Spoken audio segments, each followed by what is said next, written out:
Good morning and welcome to the Breakfast News on Rajya Sabha television. My name is Aishwarya Kapoor and here are this morning's headlines.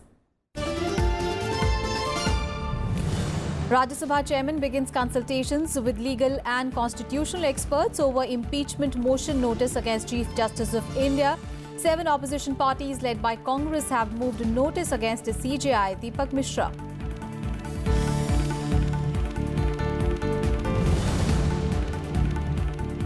Prime Minister Modi to hold informal summit talks with the Chinese President Xi Jinping from 27 to 28th of April in Wuhan City.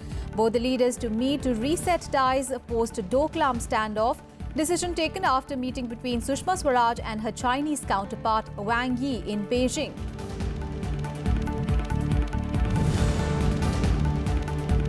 President promulgates ordinance to award a death penalty for rape of children up to 12 years of age. Ordinance to allow for the confiscation of properties of economic offenders fleeing the country also promulgated.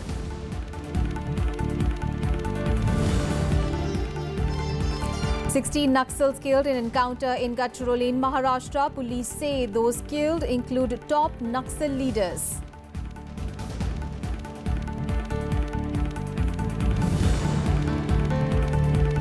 And 57 people killed in suicide attack by the Islamic State at a voter registration center in Kabul. Afghan president says attack won't prevent people from taking part in upcoming parliamentary polls.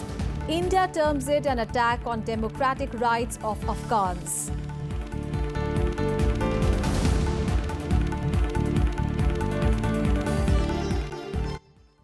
The top story this Monday morning, Rajya Sabha Chairman M. Venkaiah Naidu has set in motion the process of consultations with legal and constitutional experts on the impeachment notice against the Chief Justice of India, Deepak Mishra. The chairman cut short his visit to Hyderabad and reached Delhi as some of the experts that he wanted to consult conveyed their availability of Sunday. Among those that the chairman spoke to include the Attorney General K.K. Venugopal and former AG K. Parasaran. He also spoke to former Lok Sabha Secretary General Subhash Kashyap, former Law Secretary P.K. Malhotra and former Legislative Secretary Sanjay Singh. Former Secretary General of the Rajya Sabha V.K. Agnihotri was also consulted. Well, apart from this, the chairman also held deliberations with senior officials of the Rajya Sabha. He also spoke to former Supreme Court Judge B.S. Sudarshan Reddy.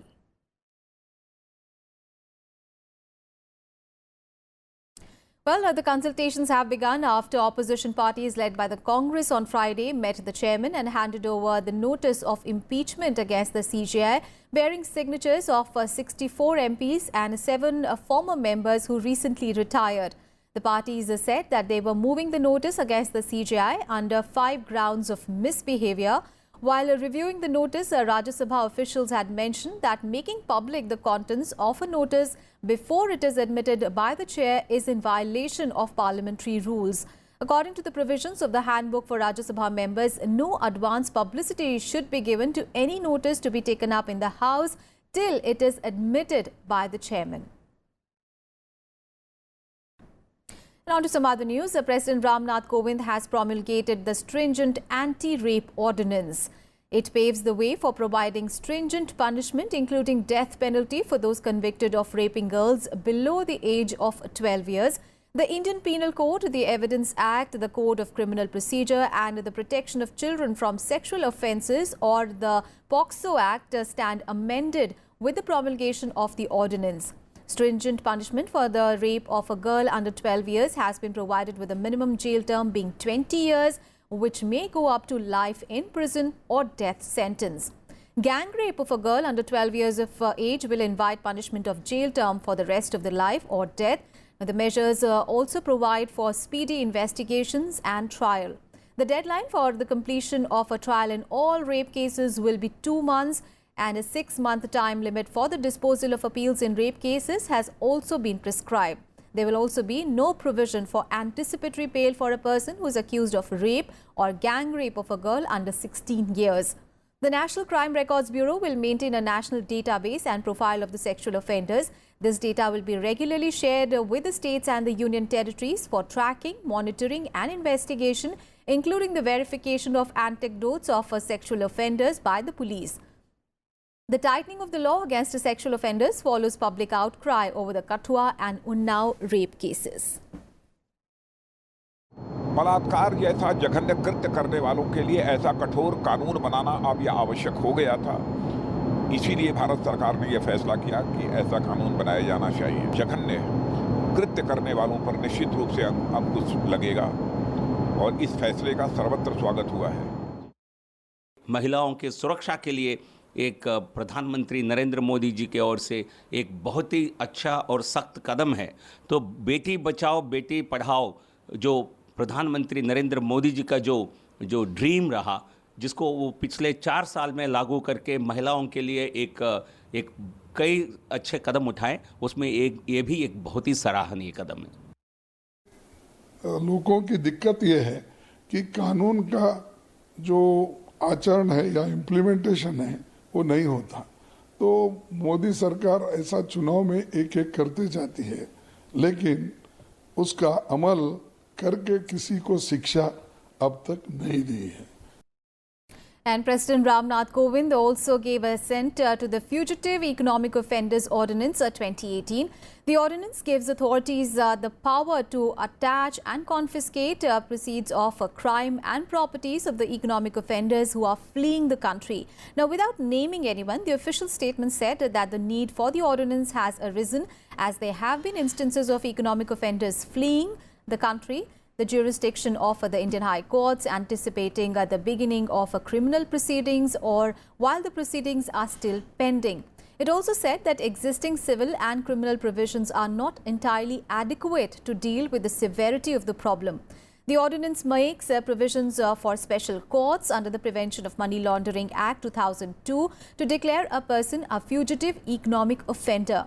The government said that the new law will help the banks and other financial institutions to achieve higher recovery from defaults committed by fugitive economic offenders, improving the financial health of such institutions. The Fugitive Economic Offenders Bill 2018 was introduced in the Lok Sabha on 12th of March, but it could not be taken up due to the logjam in Parliament. And with Parliament being adjourned a sine die, an ordinance was proposed and the Union Cabinet on Saturday approved this ordinance. And now on to the big development coming on the India-China front. Prime Minister Narendra Modi will meet with the Chinese President Xi Jinping for informal talks. The summit meeting will be held in China's Wuhan city from 27th to 28th of April to improve bilateral relations. The announcement came after talks between External Affairs Minister Sushma Swaraj and her Chinese counterpart Wang Yi in Beijing. Sushma Swaraj said that the meeting would be an important occasion for the two leaders to exchange view on bilateral and international matters with the objective of enhancing mutual communication. दोनों नेताओं के लिए ये बैठक ऐसा महत्वपूर्ण अवसर प्रदान करेगी जिसमें वो दूरगामी प्रभाव वाले द्विपक्षीय और अंतर्राष्ट्रीय मसलों पर विचारों का आदान प्रदान करेंगे। इससे हमारे नेताओं के बीच पारस्परिक संवाद को बढ़ाने में बहुत मदद मिलेगी। दोनों नेता अपनी अपनी राष्ट्रीय विकासात्मक प्राथमिकताओं पर चर्चा करेंगे और दोनों देशों के बीच बहुआयामी संपर्कों को आगे बढ़ाने की दिशा निर्धारित करेंगे ताकि हम अपनी नजदीकी विकासात्मक साझेदारी यानी क्लोजर डेवलपमेंट पार्टनरशिप को और अधिक मजबूत कर सकें। Well, Sushma Swaraj is in China to take part in the foreign ministers meeting of the Shanghai Cooperation Organization, that is SCO, that is scheduled for tomorrow. And after their meeting, Sushma Swaraj said that both New Delhi and Beijing have agreed to work together on issues like terrorism, climate change, sustainable development and global health care.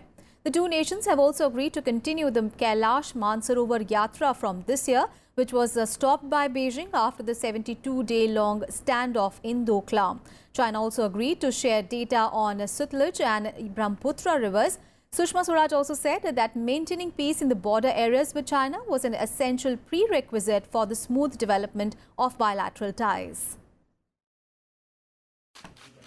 विविध क्षेत्रों में हमारे बीच संबंधों को आगे बढ़ाते समय हम हमेशा ये भी ध्यान रखें कि भारत-चीन सीमा पर शांति और स्थिरता हमारे द्विपक्षीय संबंधों में विकास के लिए एक महत्वपूर्ण अनिवार्यता है।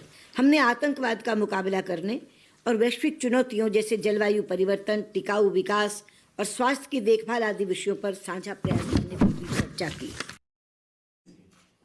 पिछले कई महीनों में हुई प्रगति से हमारे द्विपक्षीय संबंधों में विश्वास और आपसी समझ बढ़ी है। हमने अपनी वार्ताओं की गति बनाए रखने पर भी सहमति व्यक्त की है। हमने दोनों देशों के लोगों के बीच आपसी संपर्क को और मजबूत करने पर चर्चा की, ताकि दोनों देशों के लोगों का एक दूसरे के और नजदीक लाया जा सके।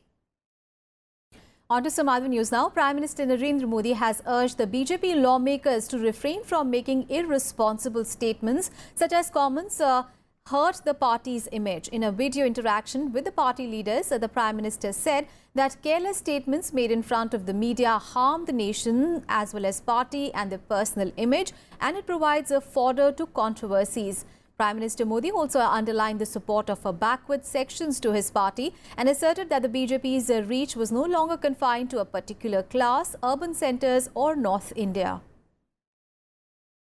क्या कभी हमने सोचा है कि हम ही कुछ गलतियां कर करके मीडिया के लोगों को मसाला दे देते हैं? हम जैसे बहुत बड़े समाजशास्त्री हो, बड़े विद्वान हो, हर समस्या का बहुत बड़ा एनालिसिस करने के लिए जैसे ही कोई कैमरा वाला सामने मिल गया तो हम निकल पड़ते हैं बोलने के लिए, और फिर वो उसमें से आधा अधूरा वाक्य काम का है तो उपयोग करेगा। तो मीडिया का दोष नहीं है, हमें अपने आप को संयम में रखना पड़ेगा। हर चीज पर जिसको बोलने की जिम्मेवारी है उस चीज को बोलना चाहिए। अगर हर कोई बयानबाजी करता रहेगा तो इश्यू बदल जाते हैं, देश का भी नुकसान होता है, दल का भी नुकसान होता है और हमारी व्यक्तिगत छवि का भी नुकसान होता है। आज हम कह सकते हैं कि इस देश के सबसे ज्यादा दलित एमएलए एमपी किसी के पास है तो भारतीय जनता पार्टी के पास है। सबसे ज्यादा अनुसूचित जनजाति के लोग चुन करके आए हैं तो भारतीय जनता पार्टी के आए हैं। ओबीसी, सबसे बड़ा ओबीसी चंक के प्रतिनिधि भारतीय जनता पार्टी के हैं। भारतीय जनता पार्टी ने एक बहुत बड़ा देश के जो एस्पिरेशंस है उसका प्रतिनिधित्व किया है। ये हमारे लिए बहुत बड़ी पूंजी है। And in breakfast news, we'll take a very short break. We'll be right back with more news. Stay tuned.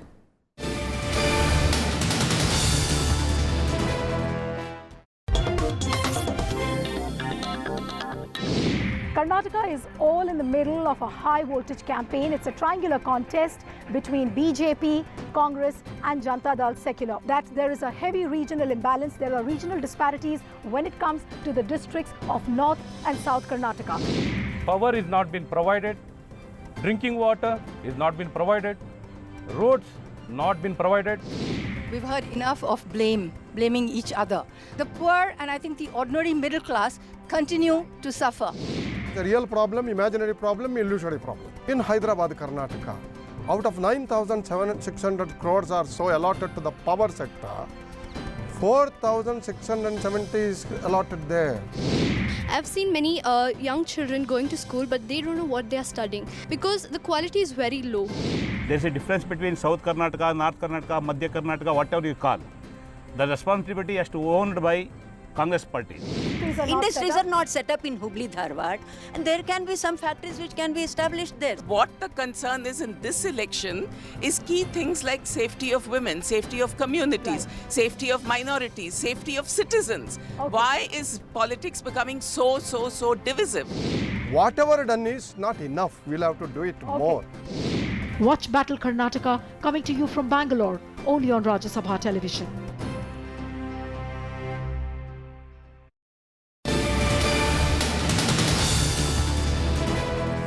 Welcome back after the break, and now let's get you all the action from poll-bound Karnataka.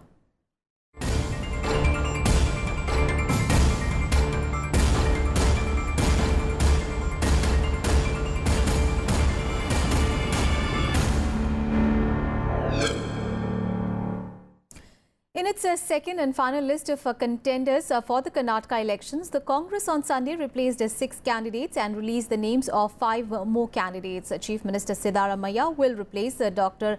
Devraj Patil in Badami constituency in North Karnataka. Siddaramaiah is also contesting from Chamundeshwari Assembly segment in Mysuru. Well, the party has replaced its candidates in Jagalpur, Tiptur and Malleshwaram and Padmanabha, as well as Nagar and Madikeri district.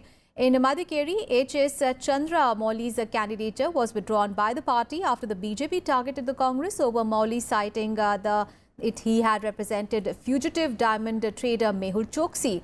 Now, KP Chandra Kala will now contest the election in the place of Mauli. The party had declared its first list of 218 candidates for the election to the 224-seat assembly on 15th of April. The election is slated on 12th of May and the poll results will be announced on 15th of May. All right, let's get all the details. Amritanshu Rai, my colleague, is now joining us live from Bangalore. Amritanshu, the Congress has released its second and the final list, and we understand that Chief Minister Siddaramaiah is now contesting from Badami constituency as well, apart from, of course, the Chamundeshwari in Mysuru. So how do you read it? And also, there have been reports of infighting within the Congress party due to ticket distribution. So is the firefighting still on?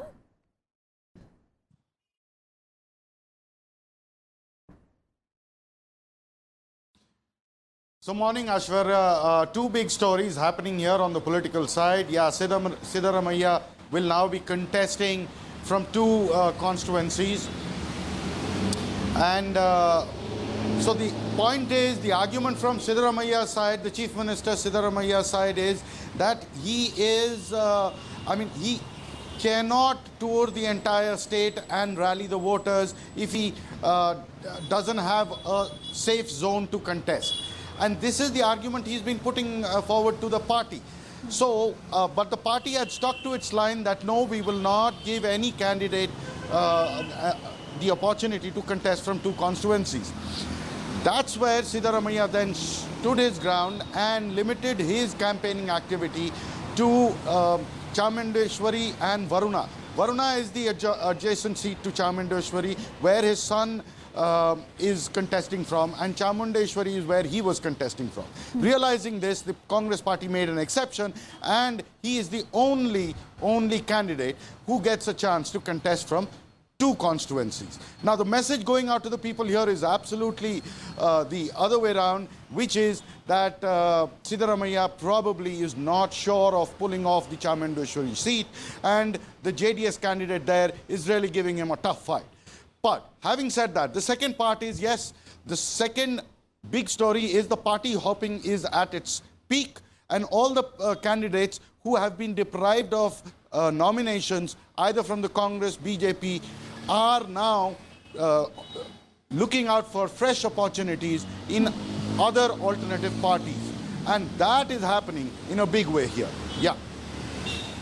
All right, Amritanshu, thank you so much for all those updates. There's so interesting developments. They're really happening. Siddaramaiah deciding to contest from two seats. Of course, some critics say that it is his nervousness basically that is showing. We have to wait and watch how will it fare as far as polls are concerned. Meanwhile, rapid urbanization is killing the lakes of Bengaluru. The rate at which it is happening, the city may just be one of the first to face a real water crisis. Now, adding to the citizens' woes is the over-exploitation of groundwater, leading to receding groundwater levels.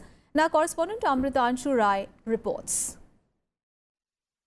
With natural water bodies becoming victims of concretization and rainwater harvesting being a low priority, Bengaluru's future appears grim in terms of meeting water requirements of its 1 crore plus people. When you look at the current the number of lakes in Bangalore, we have 193 water bodies in the lake. We have done the studies of these lakes during the last 3 years, and our study shows 98% of the lakes have been encroached and about 93% are sewage fed and have the industrial contamination.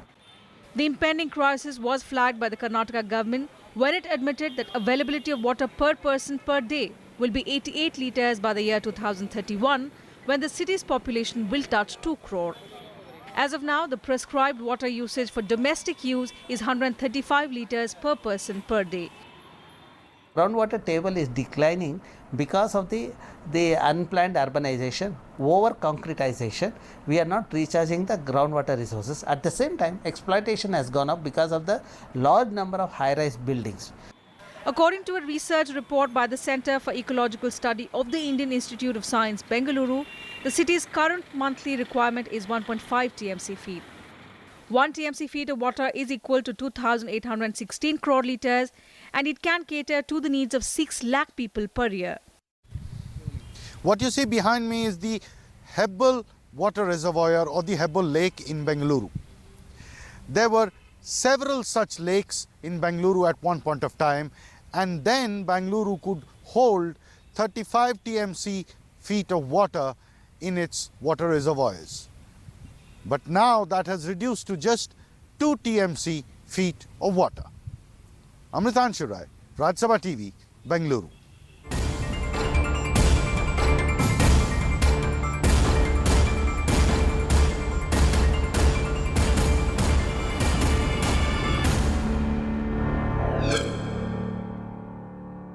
On to some other news now. In an effort to reach out to the backward community ahead of the 2019 Lok Sabha polls, Congress President Rahul Gandhi will launch his party's nationwide Save the Constitution campaign in New Delhi today. The campaign aims to highlight alleged attacks on the Constitution and Dalits under the BJP rule. The campaign launch is expected to be attended by former Prime Minister Dr. Manmohan Singh and senior leaders including Ghulam Nabi Azad, Mallikarjun Kharge and Sushil Kumar Shinde, and will continue till next year's April 14th, the birth anniversary of Bhim Rao Ambedkar. The party's scheduled caste leaders from block to the national levels will participate in this program. And Sitaram Yechuri was unanimously elected as the CPIM General Secretary at the party's 22nd Congress in Hyderabad on Sunday. And speaking after getting elected, Yechuri said that defeating religious-based politics and religious fanatics will be the party's prime objective at the general elections next year. Yechuri added that the non-BJP and non-Congress third front should have a strong basis and policy under which it should be formed, as it would fail if it was formed with the sole objective of coming to power. Yechuri's election to the post for the second time was approved by the Left Party's newly elected 95-member Central Committee. For that, we have decided that at the time of elections, appropriate tactics, electoral tactics will be employed in order to maximize the pooling of anti-BJP votes in accordance with the political line that we have decided. The line that we have decided has already been communicated to you. That is already there. So on that basis, we'll move forward. Big story coming in from Maharashtra. In a big blow to Naxals in the state, security forces gunned down 16 of their cadres in Maharashtra's Gadchiroli district. The encounter broke out at Kasansur forest between the Ultras and a joint team of security forces. The encounter went on for 90 minutes. According to officials, bodies of 16 Naxals with arms and Naxal literature were recovered from the forest. The police officials say that some top Naxal leaders were among those killed. 10 के दरमियान इन कसनासो नाम का जो जंगल है उस area में अचानक हमारे पुलिस पार्टी पे फायरिंग हो गई। तो ये नक्सलियों की तरफ से फायरिंग थी। हमारे पुलिस ने उनको अपील किया कि आप फायरिंग बंद करो, आप पुलिस को शरण आ जाओ, लेकिन उन्होंने पुलिस के इंस्ट्रक्शन को बिल्कुल दुर्लक्ष्य किया और वो फायरिंग जारी रखी। तो संरक्षण के लिए, सेल्फ प्रोटेक्शन के लिए पुलिस को भी फायरिंग करना पड़ा। बाद में जब फुल फायरिंग बंद हो गई तो पुलिस ने वहां सर्च लिया तो वहां 16 नक्सलाइट की डेड बॉडीज मिल गई है, जिनमें से 3-4 महिलाएं हो सकती है। More news from Maharashtra. Shiv Sena leader Sachin Sawant was shot dead on Sunday evening, allegedly by 2 motorbike-borne assailants in suburban Kandivali in Mumbai. According to police officials, the incident occurred at around 8 p.m. when 2 persons riding a motorcycle allegedly fired 4 rounds at Sawant. Sawant was rushed to a nearby hospital where he was declared brought dead. The police are investigating the matter. Kurar police station में एक firing का incident report हुआ है। उसमें सचिन सावंत करके एक व्यक्ति है, उनकी मौत हुई है और उसमें आईपीसी 302-34 आर्म्स एक्ट के तहत अननोन असैलेंट्स के खिलाफ ऑफेंस रजिस्टर किया गया है। 8 सवा 8 के बीच का ये इंसिडेंट है। बाकी जो डिटेल्स है अभी इन्वेस्टिगेशन चल रहा है। And now our big international focus, a suicide bomb attack at a voter registration center in Afghan capital Kabul has killed at least 57 people and injured 119 others.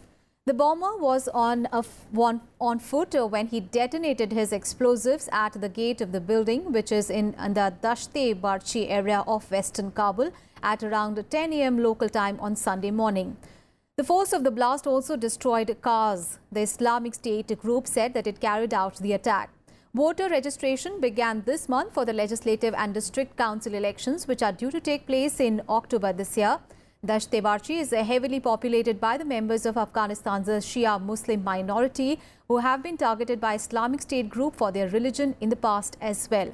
And in a message posted to Twitter, the nation's chief executive Abdullah condemned the attack. He said, "I stand with those affected by this cowardly attack. Our resolve for fair and transparent election will continue, and terrorists won't win against the will of the Afghan people." President Ashraf Ghani also tweeted saying that the Kabul attack and another one reported in Pul-e-Khumri were heinous terrorist attacks. He said, "I wish Allah's mercy upon those martyred, speedy recovery to the wounded, and I convey my deep condolences to the victims' families. I have instructed relevant instructions to provide support and care to those affected." US Ambassador John Abbas also called the Kabul attack as senseless. And India has also strongly condemned the cowardly and barbaric terrorist attack in Kabul. It has said that it is not only an attack on innocent civilians, but also an attack on the democratic rights of the Afghan people. And with that, we come to an end of this edition of Breakfast News. Thanks so much for watching. Have a great day ahead.